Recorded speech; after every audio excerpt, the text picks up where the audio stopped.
సరే సమ్మర్ అయిపోయే లోపు ఒక బీటెక్ స్టూడెంట్ అయినా, డిగ్రీ స్టూడెంట్ అయినా సరే సెటిల్ అయిపోవాలి అని అంటే ఏ స్కిల్ మీద ఫోకస్ చేయాలి? ఇప్పుడు ఎక్కువ మంది 4-1 కంప్లీట్ అయిపోయి 4-2లో జస్ట్ ప్రాజెక్ట్స్ చేస్తూ అట్లా ఉంటారండి.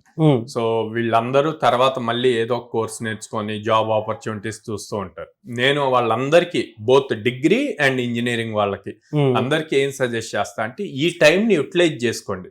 మీకు మహా అయితే 1 డేనో 2 డేస్ కాలేజ్ ఉంటుంది, మిగతా డేస్ కాలేజ్ ఉండదు. సో ఆ 4 డేస్ ఆర్ 5 డేస్ కాలేజ్ లేని టైంలో మీరు ఇప్పుడు అప్ స్కిల్ అయితే కరెక్ట్గా మీరు ఏప్రిల్ మీ బీటెక్ సర్టిఫికేట్ అయిపోయి మీ ప్రాజెక్ట్ సబ్మిట్ అయిపోయి మీ గ్రాడ్యుయేషన్ కంప్లీట్ అయ్యే టైంకి మీరు ప్రాపర్ ఇండస్ట్రీకి ఏం కావాలో ఆ స్కిల్లో అప్ స్కిల్ అయి ఉంటారు. సో ఆపర్చునిటీస్ రాగానే ఇమ్మీడియట్ గా గ్రాబ్ చేయడానికి ఉంటుంది. అదే మీరు ఇప్పుడు ఈ ప్రాజెక్ట్ అంతా కంప్లీట్ అయ్యాక అప్పుడు అప్ స్కిల్ అవుతాను అంటే ఏప్రిల్కి అయిపోయింది. మే నుంచి మళ్ళీ మీరు 4 months తీసుకున్నారు అనుకోండి, సో మే, జూన్, జూలై, ఆగస్ట్ అవుద్ది. ఆగస్టు తర్వాత ఆపర్చునిటీస్ రావాలి. ఆ టైంకి మళ్ళీ ఫెస్టివ్ మోడ్ వచ్చేస్తుంది. వినాయక చవితి, దసరా ఇవన్నీ వరుసన వచ్చేస్తూ ఉంటాయి.